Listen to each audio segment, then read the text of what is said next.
poco para plantear el asunto de la formación inicial de maestros tiene que ser revisada en términos de lo que ha aportado, pero al mismo tiempo de cómo poder unir fuerza para poder presentar una transformación real en la formación de los maestros, que además ha estado en el eje de la discusión. Bueno, ya esto lo dije, creo que de aquí yo solamente diría una pregunta que debería de estar para nosotros en la mesa de discusión es dónde y cómo formar a los maestros. No necesariamente tener que pensar en una sola opción, pero cómo articularnos y cómo rescatar la importancia de una formación específica para la docencia. Esa frasecita de que cualquiera puede enseñar, me parece que no es tan cierta. Me parece que sí se requeriría una formación específica para la docencia, que habría que discutir cómo se da. De hecho, por ejemplo, en la universidad, en pedagogía, la licenciatura en pedagogía, muchos de sus estudiantes van a ser maestros, lo mismo en la universidad pedagógica, van a trabajar como maestros. Entonces, ¿qué formación pedagógica es la que se requiere? ¿Qué formación específica se requiere para la docencia? Y cómo con base en este eje podríamos empezar a articular proyectos de formación inicial de los maestros que van a trabajar frente a grupo, logrando también formar especialistas en la docencia, que es lo que no han logrado en otros países. Es decir, en otros países los jóvenes con una licenciatura entran a trabajar como maestros, pero como un trabajo temporal, un trabajo que les va a permitir tener un ingreso en tanto pueden ejercer su propia profesión. Pero temporalmente, no se quedan en el magisterio. Esto pasa, por ejemplo, en Estados Unidos, donde han calculado que los jóvenes se quedan 6 años en la docencia una vez que han adquirido el trabajo, porque estudiaron otra carrera e hicieron cursos para formarse como maestros, pasaron el examen, pero no lo consideran como una opción laboral, no una opción profesional. Y en Canadá es peor. Se quedan 2 años nada más. Es decir, hay un esfuerzo de formación y muy poca retención en la docencia. Y seguramente en esto tendríamos que pensar también en cuáles son las condiciones de trabajo de los maestros. ¿Por qué los maestros también no se quedan? Entonces, me parece que estas dos preguntas, que actualmente se habla de que habrá procesos de selección en igualdad de condiciones para el ingreso, es como una definición política existente, pero bueno, entre las definiciones políticas o las declaraciones políticas y su concreción en programas, en hechos, pues media toda un trabajo que es necesario hacer y donde creo yo que las instituciones que hemos trabajado, los investigadores que hemos trabajado sobre los maestros podríamos aportar mucho. La formación continua, por su parte, ha sido un telón, para mí es el talón de Aquiles, ¿no? No existe una política clara de formación continua, existe una política seria en algunas instituciones, ¿no? Formadoras. Existen muchas ocurrencias en las autoridades educativas estatales, porque mientras más cursos tengan para los maestros, mejor, más se están prestigiando, y entonces les ocurre cursos de una cosa, cursitis permanente para la formación continua de los maestros. No hay una definición clara de qué es la formación continua, cómo se puede vincular la formación continua con la formación inicial y con las instituciones que dan formación inicial, porque las normales forman a los maestros, pero ya no tienen ninguna injerencia en la formación continua. Absolutamente ninguna formación. Últimamente se ha estado pensando en cómo en las normales podrán entrar. La formación continua la ha tomado mucho la Universidad Pedagógica Nacional, pero es como el terreno de todos y de nadie. Está dependiente de políticas sexenales. ¿Qué es lo que vamos a tener como centro para este sexenio, para formar a nuestros maestros que están frente a grupo? Y de ahí han pasado muchas cosas, desde formarlos en las nuevas tecnologías, desde la cuestión de formarlos ahora para el idioma, para el idioma inglés, para que manejen el inglés, o simplemente los cursos en línea que se estuvieron dando en el sexenio pasado, que se convirtieron en un negocio muy importante para empresas privadas.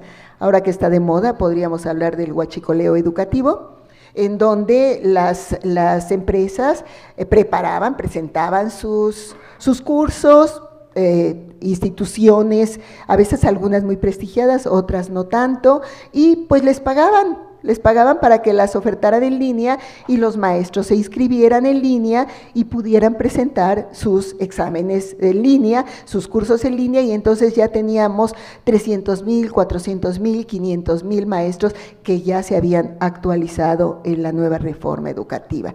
Es decir, era una cuestión cuantitativa de cuántos maestros entraban al curso que no sabemos que haya quedado, y de hecho hay cosas así como anecdóticas en términos de que obligatorio tomar un curso para irse de vacaciones, y no terminan ese curso, no se van ustedes de fin de ciclo, y entonces los maestros hasta pagaban para quien les hiciera el examen de ese curso, ¿no? Para poderse ir. Esto que viene siendo una anécdota muy negativa, de todas maneras, nos está hablando de que no hay una claridad respecto de la formación continua, pero sí hay experiencias. Sí hay experiencias importantes de instituciones que han trabajado sobre la formación continua y que necesitaríamos entender como la base sobre la cual se pueden plantear una política articulada y coherente para la formación continua. En ello podríamos plantearnos la proliferación de posgrados. ¿Qué son esos posgrados? Porque pues han crecido muchísimo porque además son pingües negocios también. Y hay posgrados serios, pero también hay posgrados que se ofertan solamente para fines de semana con cierto pago, etc. ¿Y para qué son esos posgrados? Sería la otra pregunta. ¿Un posgrado que va a servir al maestro para su trabajo, o es un posgrado que simplemente va a servir para tener el papel? Entonces, estas cuestiones que existen, de todas maneras, tenemos que hacer un corte de caja de todos ellos y recuperar, como les digo, estas experiencias importantes que se han dispersado bastante. En términos de esta formación continua, yo creo que hay algunas conceptualizaciones que han sido muy negativas para ello. Primero, se plantea que el maestro tiene grandes carencias, es decir, nosotros somos los que vamos a llegar a decirles lo que se tiene que hacer. Es decir, son programas que generalmente no recuperan la experiencia de los profesores, pero no solamente no recuperan la experiencia, sino no recuperan la experiencia diferenciada que tienen los maestros, porque no es la misma experiencia la que tiene un profesor principiante que un profesor que ya tiene varios años de servicio, y los cursos son exactamente los mismos para todos. Entonces, si se está partiendo de la idea de carencia, de lo que nosotros decidimos, lo que necesita, pues creo que ahí hay una explicación de por qué estos cursos que se toman, o esta actualización continua, no ha tenido más éxito que la acreditación, y no se expresa realmente en lo que es el trabajo frente a grupo. Es decir, esta siguiente nosotros tenemos que darles ciertas competencias, modelos a aplicar, al margen de las condiciones reales de trabajo. Porque si algo tenemos en México es un sistema educativo amplio, diverso, complejo y absolutamente inequitativo. Si nosotros entendemos que hay escuelas de diverso tipo, escuelas que trabajan en condiciones muy difíciles, aisladas, donde los maestros verdaderamente están trabajando por vocación, escuelas telesecundarias que no tienen luz, mucho menos tendrán una tele, ¿no? Y que ni siquiera hay escuela. Es decir, tenemos un sistema educativo complejo, diverso, inequitativo y bastante desigual. Bueno, inequitativo es desigualdad, que primero tendríamos que considerar eso para pensar en los maestros que estarían, más bien, qué ¿Qué formación continua requieren los maestros? No puede ser una formación continua igual para condiciones absolutamente diferentes.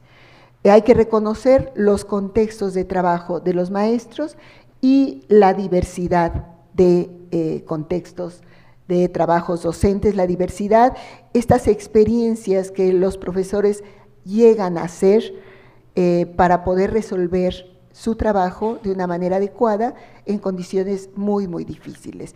Estas son experiencias existentes. De hecho, yo tengo un trabajo sobre profesores principiantes donde a los jóvenes los mandaban a trabajar a escuelas donde los chicos no hablaban español y ellos obviamente no hablaban la lengua del lugar. Entonces tenían que idear formas de comunicación desde esa situación, desde qué hacer, y sobre todo en lugares aislados donde el maestro no dura mucho tiempo, donde el maestro solamente está un año, cuando mucho, y eso es el año de principiante, porque después tiene que irse. Se va porque se va a estudiar o se va a otros lados. No podemos pedir a los profesores que estén trabajando 10, 11 horas de distancia de su casa. Es decir, considerar estas condiciones, esta diversidad de condiciones, porque a veces siento yo que cuando hablamos de maestros, hablamos de manera tan generalizada. Los maestros no trabajan, los maestros no hacen, los maestros deben hacer esto sin conocer realmente condiciones de trabajo docente y experiencias del trabajo docente. Y en ese sentido, convertir al maestro en un sujeto de su proceso de formación, no como un objeto al cual se van a llevar las grandes iniciativas, sino conocer sus condiciones, proponer, pero también incorporarlos como parte de este proceso de formación. En México la escuela ha sido un espacio que no se ha utilizado mucho para la formación. Se utiliza para los consejos técnicos actualmente, y el consejo técnico para juntarse y para leer el texto que nos dijeron que teníamos que leer, pero realmente no como un espacio de formación, no como para que el maestro con experiencia pueda plantear cómo le hace, para que discutan realmente los problemas y se puedan encontrar salidas, para que puedan invitar expertos que consideren que les hace falta. Es decir, la escuela como un espacio de formación, pero esto no se ha utilizado mucho porque la formación se tiene que cuantificar. ¿Cuántos hicieron el curso? ¿Cuántos se metieron al curso en línea? ¿Cuántos vamos a darle su constancia? ¿Cuántos maestros ya tenemos certificados, clasificados, etcétera?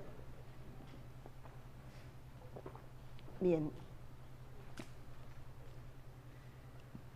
Estamos entonces en un contexto actual, aquí ya entraría la otra parte, donde se está hablando de un sistema para la carrera de las y los maestros en sus funciones docentes, directivas y de supervisión. Un sistema para la carrera docente y por otro lado un sistema nacional de mejora continua para la educación, que por cierto mucho chisme al respecto, pero bueno, estas dos cuestiones, ¿no?, junto con la que puse en medio como líneas de intencionalidad política, fortalecer las instituciones públicas de formación docente y de manera especial a las escuelas normales. Estos son tres cuestiones que se encuentran en la reforma que se acaba de hacer al artículo tercero, 71 y el otro más, que me parece nos implican y que son las que yo considero deberíamos tomar en cuenta para aprovechar nuestra experiencia como instituciones investigadoras y formadoras, ¿no? Y siempre mirando a la historia, esa es mi idea, por eso se tituló así, Historia, Presente y Mirando al Futuro.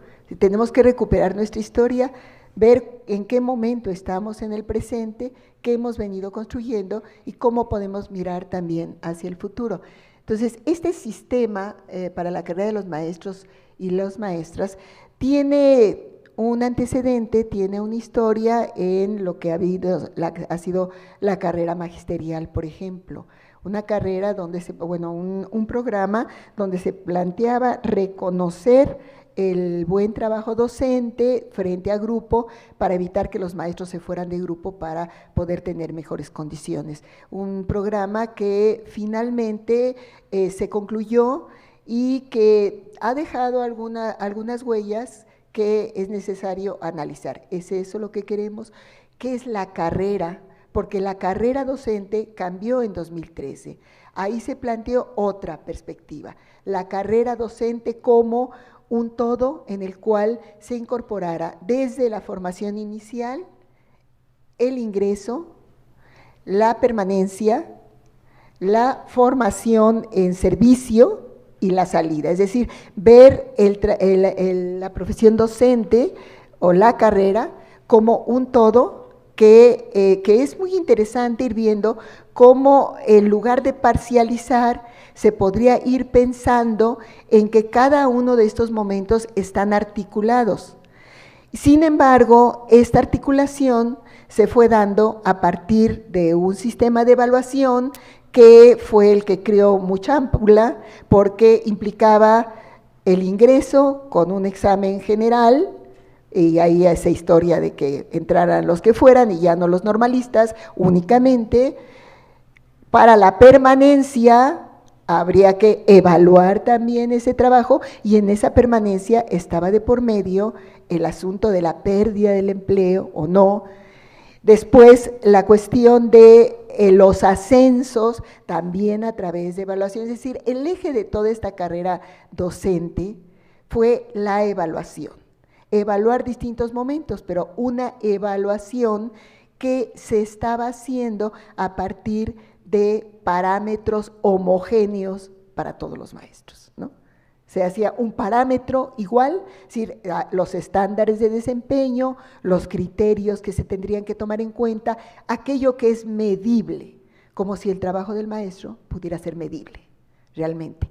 Todos los que estudiamos al magisterio sabemos que hay muchísimas cosas implicadas en términos de las emociones, el trabajo diario, lo que el maestro se vincula con los estudiantes, que no es posible medir. Y esta carrera docente lo que provocó fue una intensificación en el trabajo docente, porque entonces lo que se tenía que hacer era medir todo, y para eso los maestros tenían que subir evidencias, y al subir evidencias a la plataforma se estaba midiendo lo que los maestros estaban haciendo, y al estar midiendo lo que los maestros estaban haciendo, pues se perdían en el ciberespacio las evidencias, porque a ver, que alguien me diga, ¿quién revisaba esas evidencias? ¿Quién revisaba esos trabajos? Si estamos hablando de más de 1 millón de maestros, 1.500.000 maestros, entonces subiendo evidencias, 800.000 por lo menos, era muy difícil que eso se pudiera hacer. Entonces, esta carrera docente así pensada, habría que ver qué de ese tipo de cosas se rescata. Desde mi punto de vista tiene como positivo no pensar la separación de la formación inicial, del trabajo, de la formación continua, de los ascensos, etcétera. Eso es una cuestión positiva, porque estamos pensando en un maestro que se forma para ser maestro y que va a permanecer. Pero ahora, la evaluación, que por cierto no puede borrarse, ¿qué tipo de evaluación y cómo hacer esa evaluación? Creo que esto está muy vinculado en términos de esta carrera, cómo concebimos la carrera. ¿Es una carrera realmente de vida o es simplemente, como está siendo actualmente, un espacio para, como dijera Altamirano, hacerle la última trampa al diablo y sobrevivir, ¿no? Tener una chamba, porque no hay chambas para los jóvenes, pues aunque sea de maestro. Eso era hace mucho tiempo y que creo que se puede estar repitiendo. Entonces, ¿cómo realmente fomentar el asunto de hacer del magisterio una carrera que donde podamos atraer a los mejores? Que bueno, esa consigna tiene muchísimos años y no sé cómo se puede atraer a los mejores en las condiciones de trabajo que tienen los maestros actualmente, pero que podamos atraer y que los maestros puedan hacer de la docencia una profesión realmente. Esto me parece que es el presente y mirar también al futuro. Y lo mismo, este Sistema Nacional de Mejora Continua, donde se tendría que plantear necesariamente el asunto de valorar y revalorar el trabajo del maestro, que a mí me encanta esa palabra de la revaloración del trabajo docente, y está muy vinculada a la de en medio, la de las escuelas normales. ¿Por qué? Me preguntaban algunos compañeros, ¿por qué en la primera versión aparecían las escuelas normales y la universidad pedagógica, y en la segunda versión ya no apareció la universidad pedagógica? Yo creo, y eso les puedo decir como una suposición mía, que tiene que ver con lo profundamente vilipendiadas, atacadas y sojuzgadas que fueron las escuelas normales durante los últimos años. Instituciones que no desaparecieron por la tragedia de Ayotzinapa. Si no hubieran desaparecido las escuelas normales, hubiera sido políticamente incorrecto cerrar escuelas normales después de lo que sucedió hace ya 5 años. 5 años.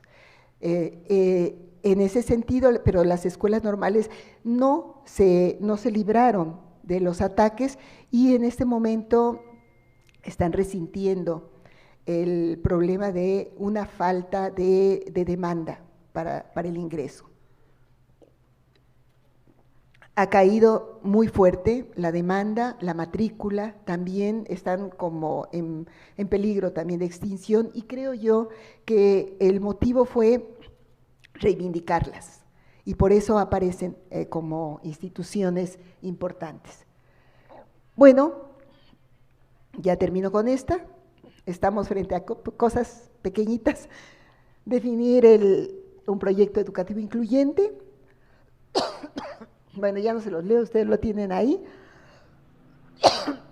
Necesitamos considerar a los maestros profesionales de la educación, recuperar nuestra historia, pensando en el futuro que queremos también, un proyecto del que los maestros se apropien, más que se les imponga. Y creo que en este sentido podemos entender que cualquier proyecto tiene que pasar por el tamiz de aquellos que lo ejecutan, que son los maestros, las escuelas. Ha habido muchos proyectos que se reciben, pero que finalmente toman rumbos muy distintos. Entonces, en ese sentido, si no hay una apropiación de un proyecto, no podrá haber proyecto que prospere. Creo que es entonces, hasta ahí. Vuelvo a hablar de la cuestión de corte de caja y de un proyecto claro donde Universidad Pedagógica Normales y otras instituciones podrían tener un papel importante. Nada más.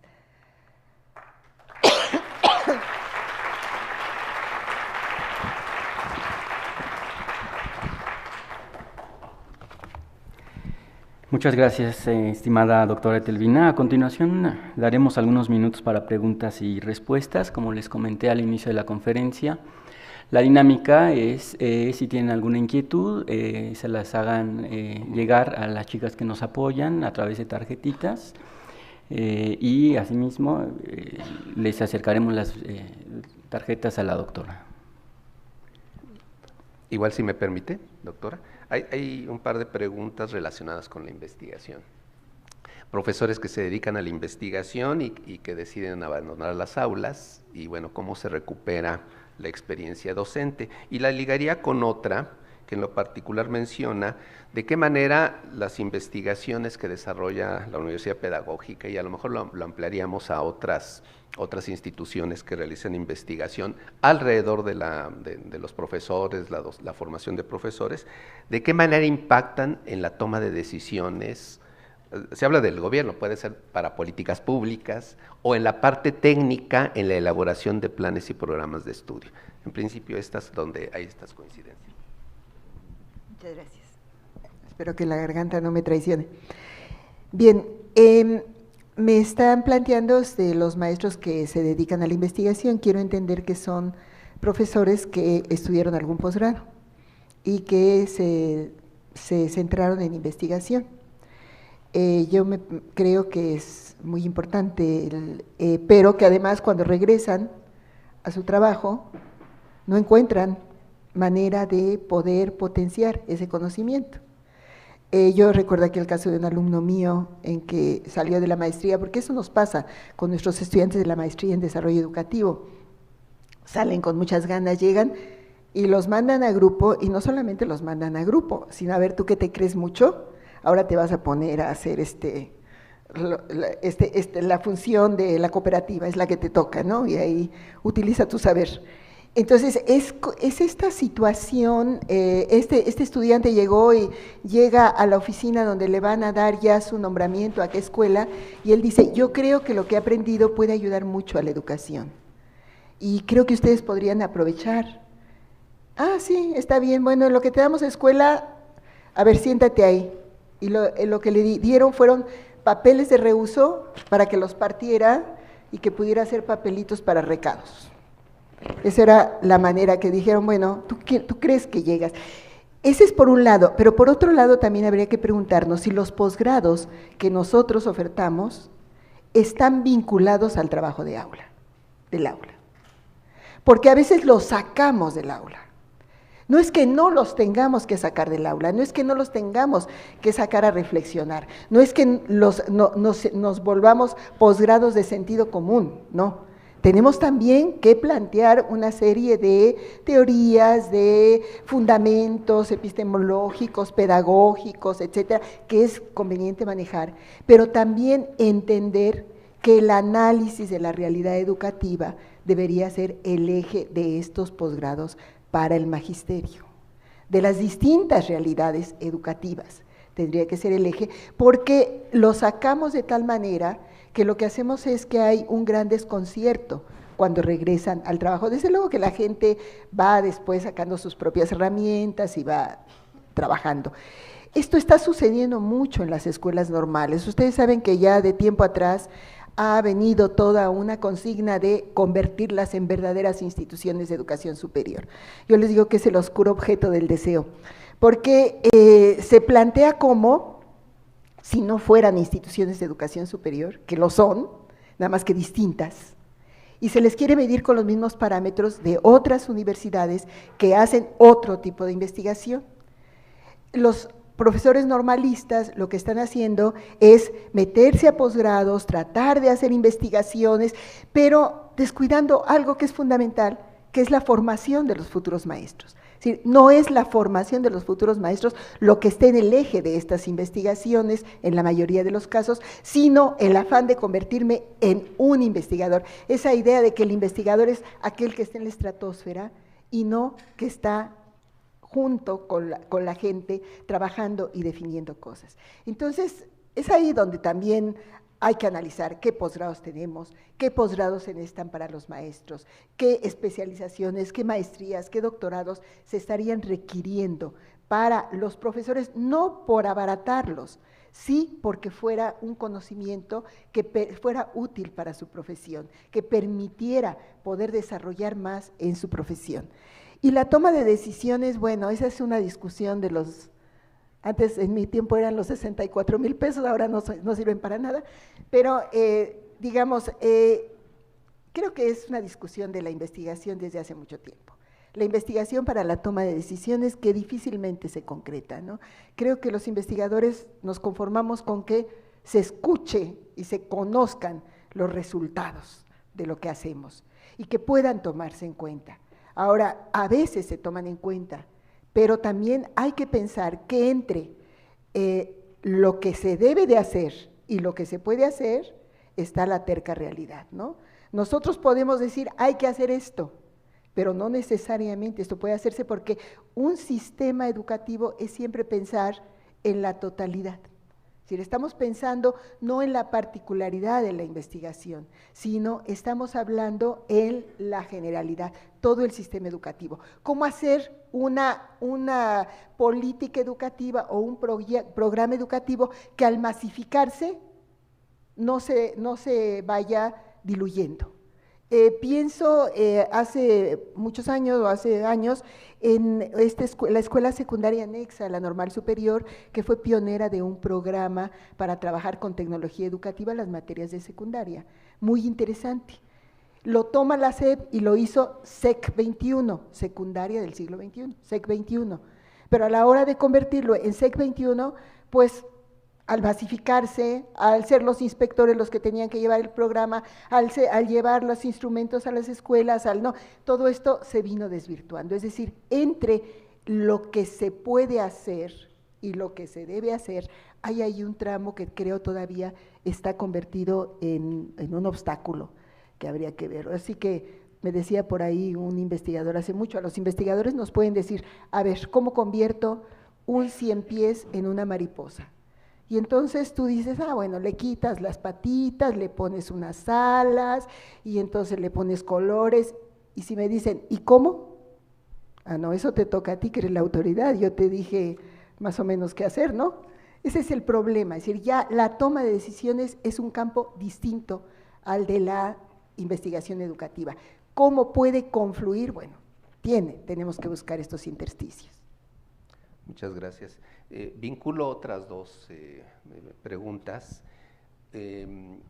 La disposición de eliminar el promedio de 8 para el ingreso a las normales, y bueno, ¿cuál es su opinión al respecto? Y también, de alguna manera, lo que usted mencionaba también hace un rato, con el establecimiento de estándares en los procesos de evaluación, y que bueno, generó también toda la discusión con el INE, ¿no? ¿Cuál es su opinión al respecto de cómo recuperar, o incluso hasta podría parecer una zona de tensión entre eliminar requisitos y luego los parámetros que luego se han desarrollado? ¿Cuál sería su comentario, doctora? Bien, la eliminación del promedio. Sí, la eliminación del promedio para el ingreso. Miren, realmente yo no sé si los promedios nos dicen algo, para empezar. Un 8 en una escuela puede ser un 10 en otra, equivaler a 10 en otra. Realmente no sé si son los números los que nos digan. Y finalmente sí se convierte en una cuestión de exclusión. Pero además, yo le estoy diciendo que hay un problema en las escuelas normales, no hay demanda. Yo estuve hace unos días en la normal de Toluca, una normal la Benemérita, una normal cuyo edificio es de la época del Porfiriato, mármoles, escaleras, un grande, en algún momento fue internado, muchos salones, tienen en las 4 carreras que dan 180 estudiantes. Y ahora que estaban abriendo la convocatoria, no llegan a juntar un grupo. ¿Sí? Estamos hablando de una crisis para el magisterio, para las escuelas normales. Entonces, a mí eso del 8 me parece una cuestión, pues, puede ser 8, con que tengan su certificado, ¿no? Tengan un buen certificado, un certificado. Finalmente van a la escuela, no pueden estarles poniendo ya tanta traba a los jóvenes, que finalmente lo que hacemos es irlos excluyendo. La exclusión de los jóvenes es muy fuerte, han sido muy excluidos. Y si la educación es un camino para ellos, hay que aprovechar eso. Y en términos de la otra cuestión de los parámetros, bueno, yo creo que efectivamente, aquí yo quiero reconocer que el Instituto Nacional para la Evaluación de la Educación, que fue muy cuestionado, también hizo una serie de cosas interesantes, tiene materiales muy interesantes, creo que podemos acercarnos, esos materiales han sido referentes para los investigadores en cuestión cuantitativa, todos estos documentos que sacaban de los panoramas educativos en México, que hasta hace pocos años, es decir, antes del 2000, era muy difícil para los investigadores encontrar estadísticas. Teníamos que andar realmente en distintas oficinas juntando los números, viendo dónde podíamos encontrarnos. Yo hice una investigación sobre maestras y no sabía cuántas maestras había y cuántos maestros y dónde. Es decir, había una cerrazón para dar información, no había la información sistematizada. Creo que sistematizar información ha sido una de las ventajas. Tenemos ahí documentos interesantes, tenemos también ahí una serie de planteamientos que yo creo que son cosas que tienen que recuperarse, no es así, borrón ni cuenta nueva. El problema de todo esto fue el haber vinculado la evaluación a la permanencia de los maestros, o lo que le llamaron una evaluación punitiva. Es decir, evaluar para decir si tú eras idóneo o no para ser maestro. Y ahí, perdón, la idoneidad es algo que no puede medirse. No puede medirse a partir de parámetros y de estándares. Entonces, evaluar, sí, pero como decíamos en ese momento, evaluar sí, pero no así.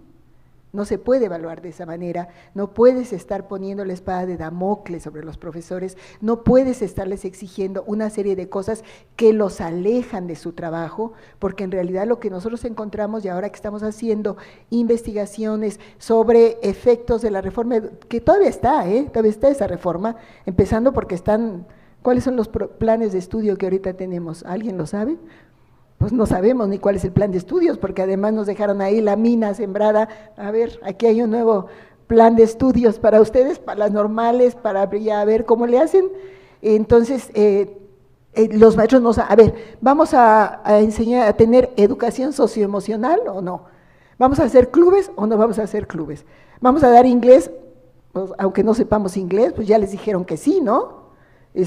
Aunque no sepa, a ver, ustedes dan matemáticas sin ser matemáticos, ¿por qué no van a enseñar inglés sin saber inglés? O sea, ya son cosas que sí tenemos que discutir, en serio, pero sí creo yo que tenemos que evaluar, habría que ver qué tipo de evaluación, desde luego.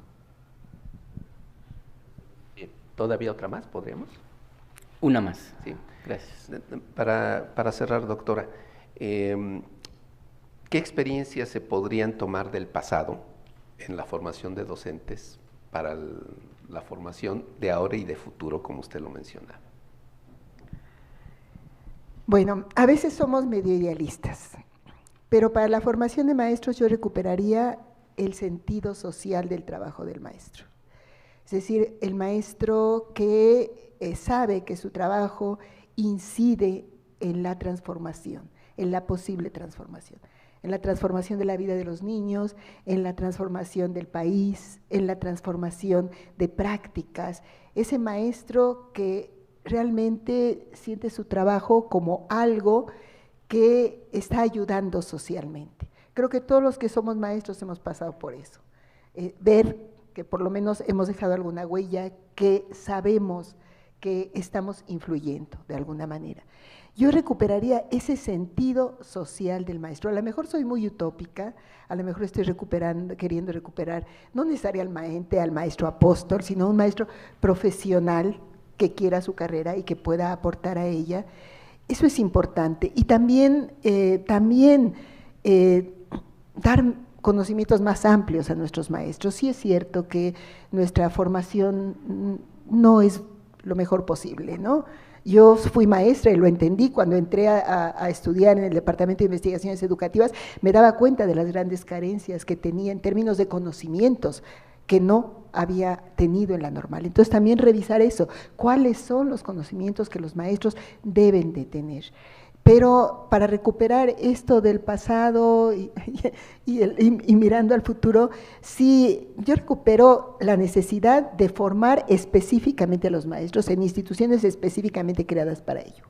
Esa es una de las cuestiones, es decir, defiendo las escuelas normales y creo que hay una participación importante de otras instituciones que han venido trabajando en ello, que podrían enriquecerlo. Y pensar en el maestro como el sujeto que sí, está en todo el país, está en todas las aulas, está en todos lados. Ellos son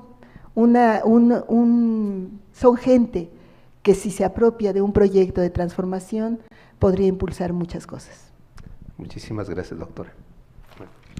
Gracias, agradecemos a ambos sus intervenciones, interesante conferencia que nos hizo reflexionar indudablemente sobre nuestro papel como docentes en el mundo de hoy, conservando nuestras fortalezas del pasado y actuales, pero siempre de cara a las necesidades futuras de nuestros estudiantes, formando no para hoy, sino para el mañana. Bien, muchas gracias. Le pido al maestro Francisco Alejandro Enríquez, director de la Facultad de Humanidades y Ciencias Sociales, de aquí de la Universidad La Salle, quien hará entrega del reconocimiento a la doctora Etelvina Sandoval Flores y al maestro José Gómez Villanueva por el apoyo en la moderación. Gracias.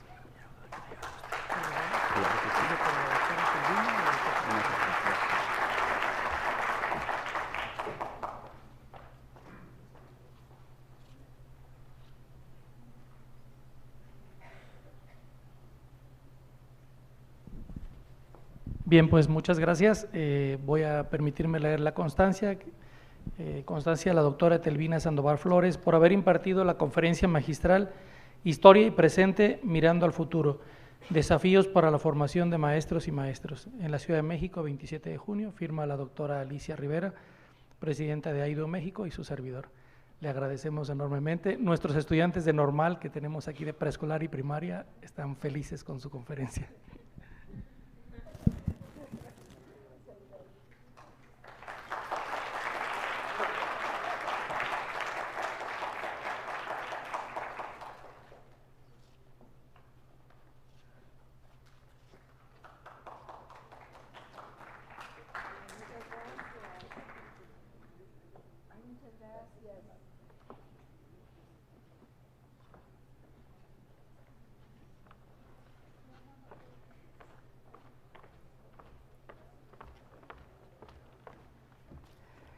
Muchas gracias, maestro Enríquez.